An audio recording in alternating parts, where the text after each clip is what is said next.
Hi hello welcome to our channel. నేను మీ anchor journalist Jagadish.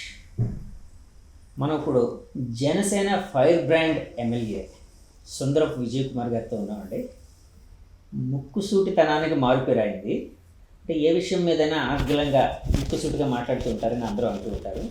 ఇంతకుముందు ఆయనతో నేను కొన్ని ఇంటర్వ్యూలు కూడా చేస్తున్నాను, నాకు అనుభవమే.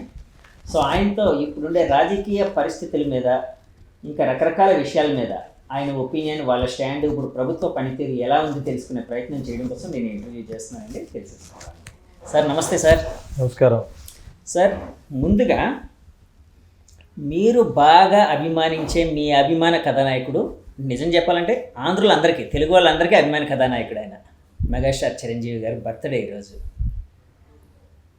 ఆయన విశ్వంబర్ కూడా వస్తుంది, దగ్గర మీరు చూసే ఉంటారు. అంటే ఈరోజు నేను అడగబోయే క్వశ్చన్ ఏంటంటే అండి, అంటే ఊహాజనితమైన క్వశ్చనే అనుకోవచ్చు. చిరంజీవి గారు మరలా రాజకీయాల్లోకి రాబోతున్నారు అని చెప్పి ఒక మాట అయితే అక్కడక్కడ కొన్ని మాటలు అయితే వినిపిస్తూ ఉన్నాయండి. సో దాని మీద మీ ఒపీనియన్ ఏంటి? అంటే చిరంజీవి గారు మరలా రాజకీయాల్లోకి వస్తే బాగుంటుంది అనుకుంటున్నారా, లేకపోతే సినిమా హీరోగానే సినిమాలు ఎక్కువ చేస్తే బాగుంటుందని మీరు ఫీల్ అవుతున్నారా? అంటే చిరంజీవి గారిని రాజకీయాల్లోకి రావాలని బయటకు వచ్చి వ్యక్తపరిచిన వ్యక్తుల్లో ఈ విశాఖపట్నంలో నేను ఒకడిని. 2008లో ఓకే. అంతా కూడా మీకు తెలిసే ఉంటుంది. మొత్తం స్టేట్ అంతట్లో చిరంజీవి గారు పార్టీ పెట్టాలని బయటకు వచ్చి గొడవలు చేసిన వ్యక్తి మేము. అప్పుడే ప్రజారాజ్యం వచ్చింది. అందులో నేను ప్రధానమైన వ్యక్తిని. ఉన్న 2-3 వ్యక్తుల్లో నేను ప్రధానమైన వ్యక్తిని. సో డెఫినెట్గా చిరంజీవి గారు రాజకీయాల్లో ఉండాలని కోరుకున్నాం ఆ రోజు. ఇది అయితే చిరంజీవి గారు మనస్తత్వానికి రాజకీయాలు నాకు సరిపోవనే ఒక డెసిషన్కి ఆయన వచ్చారు కాబట్టి నాకు తెలిసి ఆయన రారు రాజకీయాల్లోకి. బయట జనాలు అనుకుంటారు, బట్ చిరంజీవి గారు వేసిన మొక్కలు ఈరోజు రాజకీయాల్లోనూ కానీ అలాగే సినిమా ఇండస్ట్రీలో కానీ ఆయన్ని ఆదర్శంగా తీసుకొని కష్టపడే తత్వంతో అనేక రంగాల్లో ప్రతి ఒక్కరు కూడా సక్సెస్ఫుల్ పర్సన్స్ చిరంజీవి గారి అభిమాని అని చెప్పుకుంటారు. ఇప్పుడు నేను కూడా చిరంజీవి గారి అభిమానినే. చిరంజీవి గారు డ్యాన్స్లు, ఫైట్లు చూసి, ఆ గ్రేస్ చూసి చేసిన వాళ్ళమే. సినిమా ఇండస్ట్రీలో అయితే ఎంతోమంది చిరంజీవి గారి పాటలు, చిరంజీవి గారి డ్యాన్స్లు, సినిమాలు చూసి ఆయన ఆదర్శంగా తీసుకుని సినిమా ఫీల్డ్లో ఈరోజు హీరోలు, డైరెక్టర్లు, ప్రొడ్యూసర్లు, జూనియర్ ఆర్టిస్టులు అనేక మంది. చిరంజీవి గారు ఆయన ఒక లెజెండ్. అంటే మీరు ఇప్పుడు ఒక మాట అన్నారు, చిరంజీవి గారి మనస్తత్వానికి రాజకీయాలు సెట్ కావని చెప్పి ఆయన అన్నారు. ఆయన వెళ్ళిపోవడం జరిగింది. అంటే ఆయన రాజకీయాలకు దూరంగా ఉంటున్నారు. అంటే పవన్ కళ్యాణ్ గారి మెంటాలిటీ కంపేర్ చేసినప్పుడు ఆయన ఇంకా సున్నితత్వం కలిగిన వ్యక్తి అని చాలా మంది చెప్తూ ఉంటారు. అబ్సల్యూట్లీ చాలా ఎక్కువ సున్నితత్వం ఉంటుంది, ఆయన చాలా సెన్సిటివ్ పర్సన్ అని. మరి ఆయన రాజకీయాల్లో ఎలా నెగ్గుకొని వస్తున్నారు సార్? అంటే ఒకసారి ఆ తీరు మాకు వివరించగలరా? ఆయన మహాయోగి పవన్ కళ్యాణ్ గారు అనే వ్యక్తి. ఆయన ఒకసారి డిసైడ్ అయిపోయాడంటే ఆయన 600 అయినా 106 అయినా ఆయన పని చేస్తారు. ఈరోజు ఈ దేశం కోసం ఆయన డిసైడ్ అయిపోయాడు, నేను రాజకీయాల్లో ఉండాలి, నేను రాజకీయం చేయాలి. రాజకీయాలంటే ఇలాగే ఉంటాయి, రాజకీయాలంటే ఇదే ఉంటాయి అనే పరిస్థితులు వచ్చేసిన తర్వాత నిజాయితీగా ఉండి కూడా రాజకీయాలు చేయొచ్చు. కమిట్మెంటు దేశం మీద, ప్రజల మీద, మానవాళి మీద కమిట్మెంట్తో కూడా రాజకీయాలు చేయొచ్చు. ఇంకా చచ్చిపోలేదు, ఇంకా ఇదంతా చచ్చిపోలేదని చూపించిన వ్యక్తి పవన్ కళ్యాణ్ గారు. నాకు మోస్ట్ సెన్సిటివ్ పర్సన్ నేను ఎక్కడన్నా చూశానంటే ఆయనే.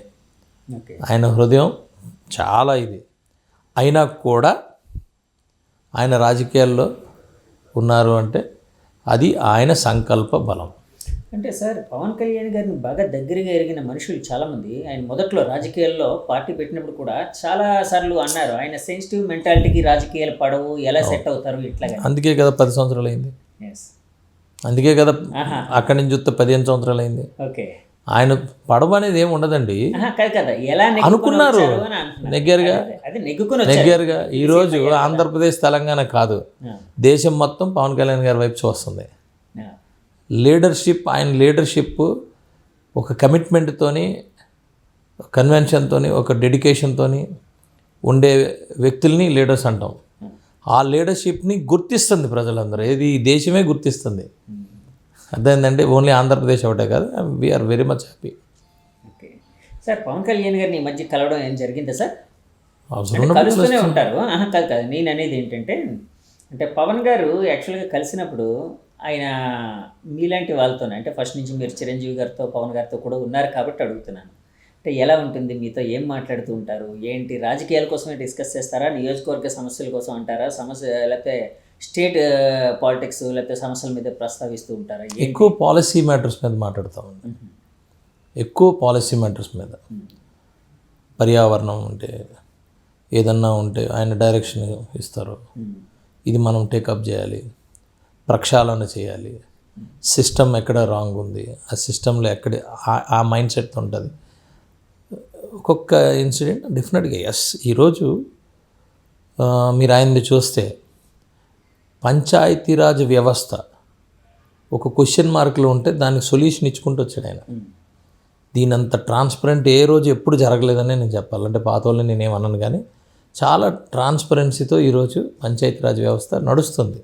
అది దేశానికి వెన్నుముక, అర్థం చేసుకోండి. తర్వాత ఎక్కడైతే మనం చూసాం, మా జిల్లా వైజాగ్ ఉమ్మడి జిల్లా, మాకు కొండ ప్రాంతంలో కనీసం ఇక్కడేమో ఇంత డెవలప్మెంట్ ఉంటే అక్కడ కనీసం రోడ్లు కూడా ఉండేవి కాదు. అదొక పాలసీ తీసుకున్నాడు ఆయన. మోర్ ఆఫ్ ఏ పాలసీస్ ఆయన తీసుకుంటారు, less of A incidents, single things. ఆయన మేము అబ్జర్వ్ చేసింది, నేను ఎస్పెషల్లీ నేను ఫాలో అవుతాను. మీరు అంటారు, అందరూ అనుకుంటారు విజయ్ కుమార్ చాలా దగ్గరగా ఉంటారు. నేను ఎప్పుడు మాట్లాడను, అవసరమైనప్పుడు మాత్రమే మాట్లాడతా. ఎందుకంటే ఆయన టైం చాలా వాల్యుబుల్. చాలామంది నాకు ఫోన్ నెంబరు నా దగ్గర ఉండదు, తీసుకోను. నాకేం అవసరం? ఆయన నేను కలాలనుకోండి, నేను కలుస్తానని చెప్పి పక్క వాళ్ళకి చెప్పినా నాకు తెలుసు. చేర్చాలనుకోండి, వాడు చేర్చేస్తాం. ఆయన ఏదైతే ఆయన మనసులో ఉందో అది మేము అర్థం చేసుకోవడానికి ట్రై చేసి దాని ప్రకారంగా వెళ్తాం. మేము ఎక్కడైనా తప్పు జరిగితే మేము రీచ్ అయిపోతాం. ఆయన ఫోన్ నెంబర్ అనేది ఒక బరువు మాకు. సార్, నెంబర్ ఉండడం వలన నష్టమే లేదు, కానీ అవసరం లేదు. చాలామంది ఫోన్ నెంబర్ ఉంటే డిస్టర్బెన్స్గా, అంటే అప్పుడప్పుడు కాల్ చేయాలనిపిస్తుంది, అట్లాగా ఆయన డిస్టర్బ్ అవుతారు అన్న ఆలోచన అవసరం లేదండి. మాకు అవసరం లేదు. మా మనసెరిగి ఆయన ఉంటాడు, ఆయన మనసెరిగి మేము ఉంటాం. మీరు ఇన్ని వందల కోట్ల మంది, లక్షల మంది, కోట్ల మంది ఆయనకి అభిమానులు ఉన్నారు. ఎవరి దగ్గర ఫోన్ నెంబర్లు ఉన్నాయండి? కానీ ప్రాణాలు ఇచ్చేస్తాంగా, అవునా కదా? కానీ ప్రతి ఒక్కడు మనసుతో ఆయన కనెక్టెడ్గా ఉంటారు. ఆయన అవసరం ఎమ్మెల్యేలైనా కూడా, ఎస్ అబ్సల్యూట్లీ ఎమ్మెల్యేలైనా కూడా ఆయన ఇచ్చినా నేను తీసుకోను. ఆయన ఇచ్చినా నేను తీసుకోను. సో ఇంటర్వ్యూ చూసి ఆయన ఇస్తారేమో. ఇవ్వను, నేను తీసుకోను. ఎందుకంటే దానికంటూ ఆయన్ని డిస్టర్బ్ చేయడం అనేది కరెక్ట్ కాదు. ఆయన బ్రెయిన్ పని చేయాలి, ఫ్రీగా ఉండాలి. ఆయన ఫ్రీగా ఉంటే ఈ మానవాళికి మంచిది. నాకెంతసేపు 2 నిమిషాల పని ఆయన ఫోన్ నెంబర్ తీసుకోవడం, అది ఒక బరువు. అలాంటి వ్యక్తి ఫోన్ నెంబర్తో మాట్లాడాలి, ఆయన దగ్గర టచ్ చేయాలి, వాళ్ళ దగ్గరికి వెళ్ళి మాట్లాడకాలి, ఆయన పక్కనే కూర్చోాలి. అర్థమైందండి. వాస్తవానికి మేము అభిమానమే. మమ్మల్ని తమ్ముళ్ళగా చూసి మేము ఎక్కడో చేసిన పుణ్యం. ఆయన కూడా మేము వెళ్ళి కూర్చుని ఆయనతోనే ఉండాలి అనుకోవడం డెఫినెట్గా. దేవుణ్ణి వారానికి ఒకసారి, నెలకు ఒకసారి వెళ్ళి దండం పెట్టుకుంటాం, పూజ చేస్తాం. అంతేగాని రోజు పక్కన దేవుని పెట్టుకు కూర్చుంటావా? అంతే, ఏమి ఇబ్బంది లేదు. సో పవన్ కళ్యాణ్ గారు మీ దృష్టిలో దేవుడు, అంతే కదండి? ప్రతి అభిమాని దృష్టిలో అంటే నేను అంటుందంటే నార్మల్గా కాదండి, ఒక అభిమానిగా కాదు.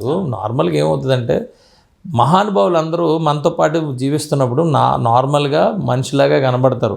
ఇప్పుడు శ్రీకృష్ణుడు మానవ రూపం ఎత్తారు, రాముడు మానవ రూపం ఎత్తారు, రాముడు అనే ఒక మానవ రూపం. వీళ్ళందరూ నార్మల్గా వచ్చినప్పుడు మీకు నార్మల్గానే మాట్లాడుకుంటాం. కానీ మహానుభావులు ఎప్పుడు అలాగే ఉంటారు. నేను ఇటు పవన్ కళ్యాణ్ గారు మహానుభావులు అంటే ఎస్, నేను నమ్ముతున్నా, 100 చెప్తా, 100 ఆయన చేసే పనులు యాటిట్యూడ్, ఆ థాట్ ప్రాసెస్ ఉంటుంది చూసారా, ఆ థాట్ ప్రాసెస్ కేవలం మహానుభావులకే ఉంటుంది. ఆ థాట్ ప్రాసెస్ దీని ప్రకారంగా నేను చెప్తున్నా. అర్థమైందండి. ఒకరిని కొట్టేద్దాం అన్నాం అనుకోండి, ఆయన చేయరు అలా, ఓ వద్దులే కానీ పోనీ అంటారు. లేకపోతే ఈరోజు కక్ష సాధించాలంటే ఎంతో కక్ష సాధించవచ్చు.